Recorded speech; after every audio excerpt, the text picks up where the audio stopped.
be answered is, why does something exist rather than nothing? This is why the Quran, which is the book of the Muslims, also states, do they think the universe came out of nothing? Now we could respond to this perennial question by positing a cause for the universe, or claiming that the universe is uncaused. Well, let's take the atheist conclusion, which generally is that the universe is a brute fact. For example, Bertrand Russell, the famous atheist philosopher, he said in the 1960s on a radio program, the universe is just there and that's all. It's a brute reality. But if that is the case, that would imply and indicate that the universe is eternal. And if the universe is eternal, it would mean that the universe has an infinite history of past events. Now, let's question this. Can there be an infinite number of anything in the real world? Well, from a philosophical position, it doesn't make sense. It leads to absurdities. As the philosophers say, there is no ontological export of the concept of the infinite into the real world. Now let me give you some examples for you to understand this better.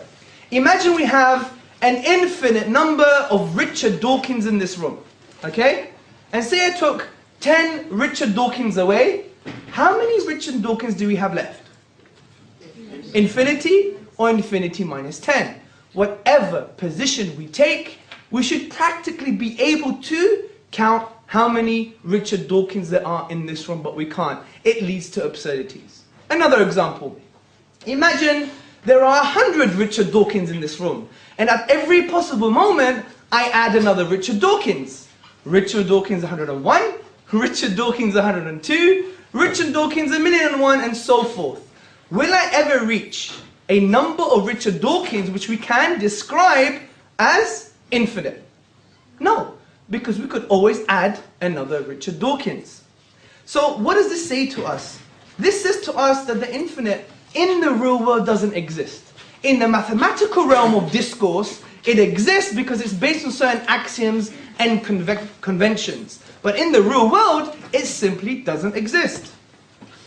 This is why mathematicians Kasman and Newman, they said, the infinite certainly does not exist in the same sense that we say there are fish in the sea.